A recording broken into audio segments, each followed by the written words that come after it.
Hello, it's 9 p.m. in RTD. It's time to English New Edition. For tonight headlines, we have the Minister of Health closes work of national response plan for malaria in Djibouti.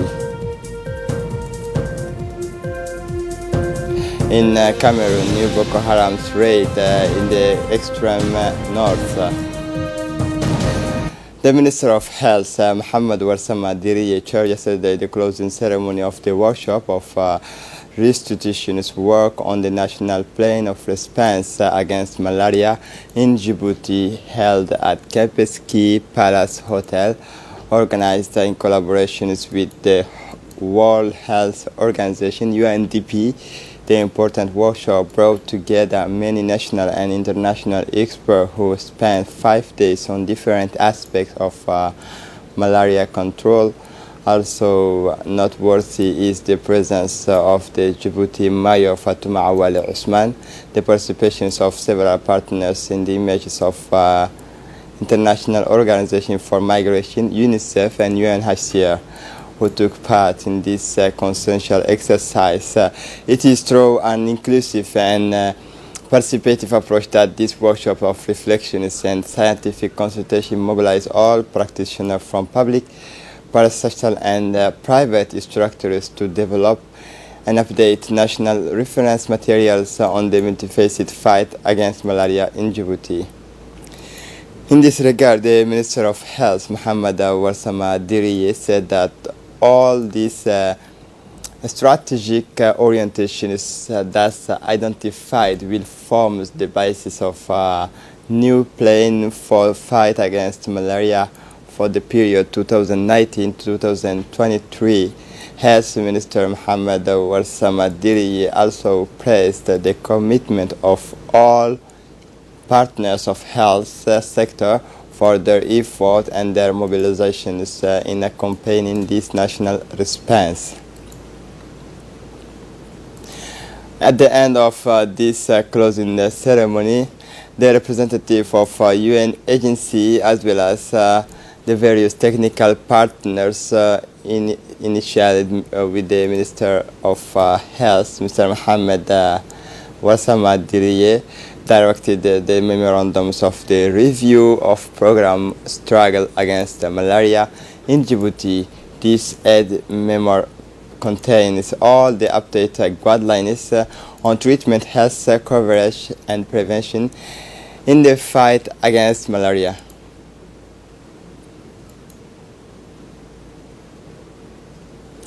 The Minister of Labour in charge of Reform Administration, Mr. Isman Ibrahim Roble, received in his cabinet delegations of ID and directors of the UD countries office for Ethiopia, Djibouti, Somalia, Sudan and South Sudan, led by Mr. Alexio Musindo. The meeting related to possible opportunities for short and medium term collaboration to promote the decent work agenda in Djibouti, to create synergies for comprehensive and joint actions to promote work opportunities for both sexes, men and women in the country. This meeting between the Minister of Labour and has made it possible to better understand the immediate prospect for Djibouti's major challenges in terms of decent work and colors, namely employment, social protection, social dialogue and human rights work.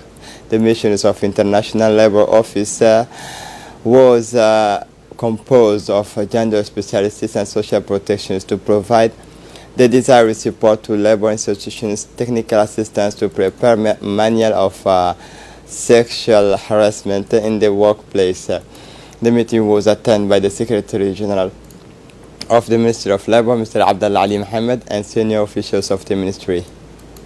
The National Strategy for Social Protection is at the center of an interview between the Minister of Social Affairs and Solidarity, delegations of the International Labour Office, Ms. Muna Osman Adan, the Minister of Social Affairs Solidarity, received this morning at the headquarters of her department a delegation from the International Labour Office led by Mr. Alexio Musindo. Director of the ILO Office for Africa from the East. On this occasion, the ministers outlined the national strategy for social protections of Djibouti, which is currently in the process of noting that this strategy is based on a national social protections floor that includes social rights deemed a priority by the country's all stakeholders in the social file. For its further delegation informing the ministers of the support that this UN organization can provide in terms of technical support, training and advocacy. The network of Rwanda associations organized a collective funny breakup with the populations of Rwanda, a moment of prayer, moment of breaking fast, and initiated by the youth of the village, and in which took part the President of the National Assembly, Mr. Muhammad Ali Humed, the President of the Regional Council, the Sub-Prefect of Tujura, and the South Prefect of Rwanda. This event was appreciated by the people of Rwanda, who praised the actions of the youth and their willingness to perform an act of kindness and generosity. It was also a moment of recollections and collective joy. Breakup ended with the invocations after the prayer. In the evening, the President of the National Assembly, Muhammad Ali Humed, invited to his home the two poets from Rwanda who are members of the RAR. The President of the National Assembly congratulated the two native writers of the villages and urged them to write more and encourage charges by creating private companies, small and medium enterprises to get out of the way. He also praised the talent of Rwanda's poet and was proud of their dedication. The authors of Salin, Mr. Amoita, President of the Networks of Rwanda Association, took the opportunity to thank the President of the Assembly and then spoke about the taxations of books while formulating with the head of the national representation his wish to see the young Djiboutian writers. Mr. Muhammad Ahmed Isa said that they can write and publish on the quiet road. This will contribute, he said, to value Djiboutian writers and allow them to create more works. The President of National Assembly, Muhammad Ali Humed, thanks the two young authors from Rwanda's locality. It is the two writers who are at the initiative of youth unions of their localities who put themselves in it and always be at the side of these fellow citizens. He said his wish to see the young Djiboutian writer exempted from the tax of and they can write and publish on their quiet road. He emphasized the President of National Assembly, Mr. Muhammad Ali Humed. Under the chairmanship of the Honorable Sharmake Musa Are, the Committee of Finance and General Economy to consider the draft legislation's approval of ONIAD financial account for the 2016 financial year. At the time of commission, the government was represented by the Minister of Fishery Resources, Mr. Mohammed Ahmed Awale, who was accompanied by the Executive Directors of ONIAD, the Senior Executive of the Ministry, and as reminders, the National Office of Waters and Sanitation of Djibouti, ONIAD, born June 1, 2006, on the measures between the former National Waters ONIAD and the former leadership of sanitation is IDA, is a public enterprises of an industrial and commercial nature. Furthermore, as present in the project's explanatory memorandum, the completion of the reform process of the new entities remains suspended at the end of the financial year 2016. Operations relating to the dissolutions of the dissolved institutes, assessing the contributions of ONIAD and the Department of Sanitation, the constitutions of share capital of a new entity, and the establishment of the consolidated balance sheet. Parliamentarian told the ministers that Commission has noticed generalized let to go in public institution. Interior Minister Mumin Ahmed Sheikh began yesterday towers to the interior region, first step for two Obok regions in the north of the country. The minister is accompanied by the Secretary of State for Decentralization, Mr. Hamadu Muhammad Aramis, and his close collaborator. When he arrived with Mumin Ahmed Sheikh, who was greeted by the prefect of Obok region, the president of the regional council, the sub-prefect of Obok localities, as well as the elders, notable and young people of Obok town. After this warm welcome, the minister met with the Obok prefect, the president of the regional council, and the minister has in particular emphasized the missions and the duty of serving the populations to the state representative.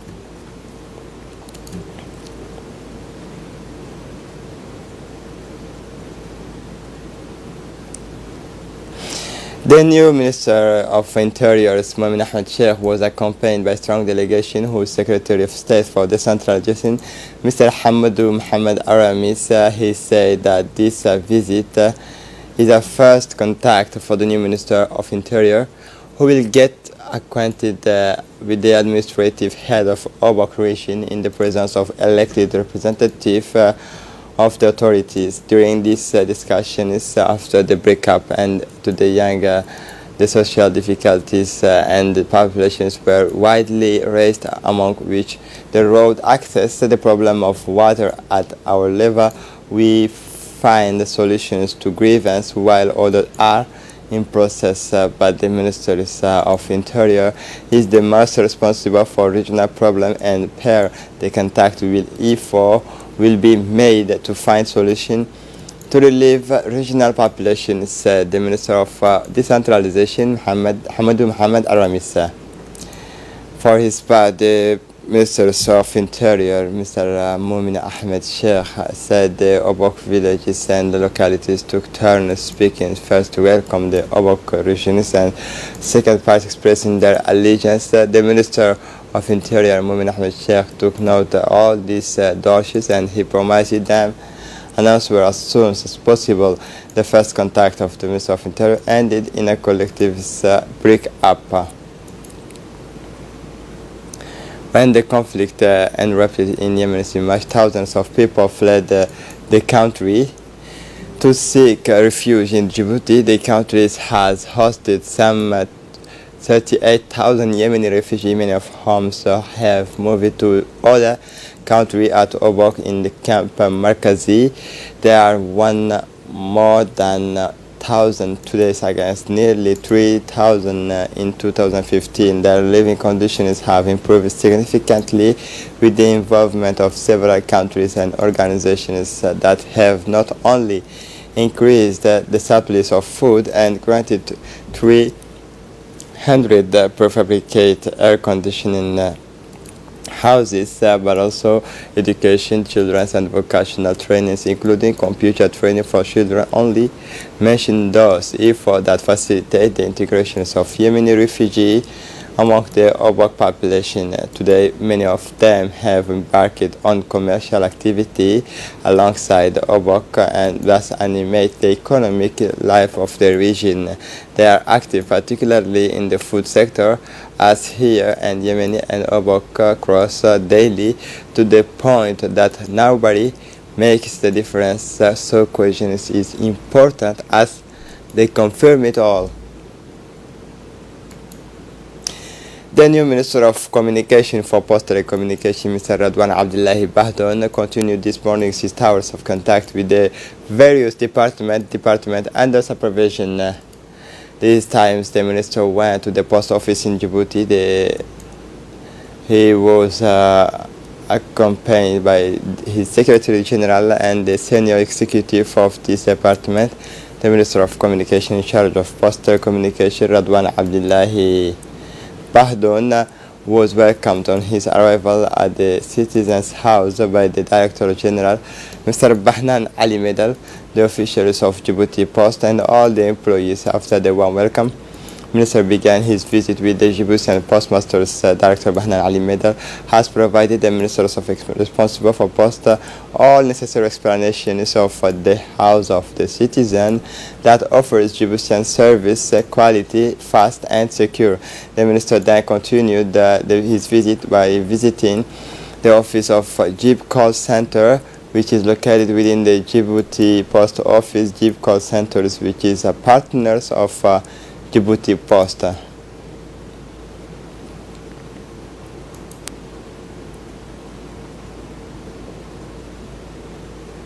Minister of Equipment Transport Musa Mohammed Ahmed continues towers contact in public institutions under his supervision and went this morning at the Central Laboratory of Buildings and Equipment accompanied by its Secretary General Mr. Saeed Nuh and his technical advisor. The minister was greeted by the Director General of the laboratory, Ms.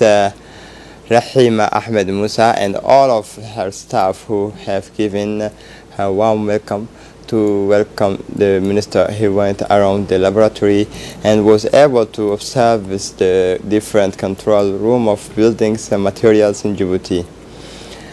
The director of laboratory, after a brief presentation of the various projects of laboratory, raised the major challenges that she has to face in the accomplishment of her mission. Finally, the Minister of Equipment Transport Musa Mohammed Ahmed has pledged assistance and strengthening in terms of capacity, competence to develop interventions of laboratory in Djibouti.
The new Minister of Labour in charge of Reform Administration, Isman Ibrahim Roble, continues his tours of making contact with the different directorates and public institutions under his ministerial department, accompanied by his close collaborator, including the Secretary General and Technical Advisor. The Minister started this second day of visit this morning by the ANFIP. He was welcomed by the Director General of ANFIP, who introduced him to the staff of various departments to the establishment. After a visit of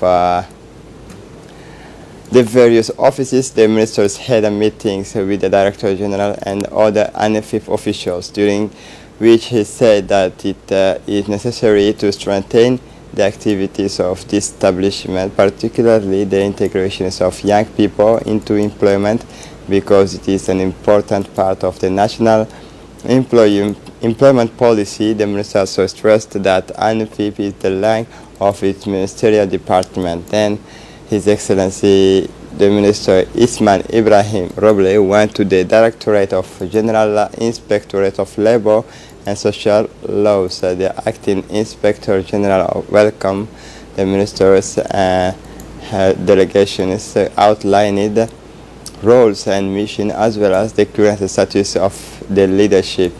Finally, the minister and his delegation's close contact activities with the INAP visit. In the morning of Godoria, the Djiboutian Coast Guard patrol teams carried out rescue operation and over Yemen vessels carried out 120 candidates for illegal immigrations of origin Ethiopia, Somalia, and Eritrea. Very bad weather is an overload put the passengers in danger. The boat is distressed. The Coast Guard has to transfer some of migrants to the patrol boat of institution to avoid a tragedy on the high seas. Humanitarian assistance in waters and food was provided before being transferred to the Nagada Transit Center for repatriation to their countries of origin. As part of the programs initiated by the State Secretary for Youth and Sport, the blessed month of Ramadan, the CDC leadership proceeded to the official launch of the Holy Quran recitations competition, the 99 names of gods, as well as the games questions about the life of Prophet Muhammad, in the presence of the head of the CDC monitoring department, Mr. Ahmed Ali Ahmed. These competitions, which are aimed at young people from 10 to 15 years old, are part of promotion and development of youth set up by the Secretary of State for Youth and Sport. These activities are aimed at encouraging young people to memorize the divine word so that they values their religion, namely Islam. After a first phase intra-CDC, where the juries will select the first three of each contest, we will proceed to the inter-CDC phase, and the three best will be honored with rewards during the celebrations of the Night of Destinies, which commemorates the revelations of the Quran to our Prophet by the angel. We regret to announce the death of the late Zainab Farah Wabar, who died yesterday at Peltier General Hospital. Deceased was the sister of the great Djibouti artist Amina Farah Wabar. She died at age 45 and was a business trader. The General Management of Staff and RTD offered his condolences to the families of the deceased. May God welcome her in his eternal paradise. Inna lillahi wa inna ilayhi raji'un. For the international scene, the Gulf tensions after act of sabotage against 4 ships, a mysterious alleged act of sabotage against 4 ships sparked rising tension in the Gulf as Donald Trump once again warned Iran against taking action. U.S. interest Two Saudi oil companies were sabotaged Sundays in the United Arab Emirates exclusive economic zone off the coast of Emirate of Jeddah as they were about to penetrate the Gulf of Arabia, said Saudi Energy Minister Khalid Al-Falih on Mondays. After an initial denial, the United Arab Emirates reported acts of sabotage against 4 commercial vessels of different nationalities east of the Emirates of Jeddah without identifying the perpetrators but evoking a serious event. In addition to the 2 Saudi tankers, Al-Marzouha and Ajnad, it is a Norwegian boat, Andrea Victory. This is it for tonight news. Thanks for watching us.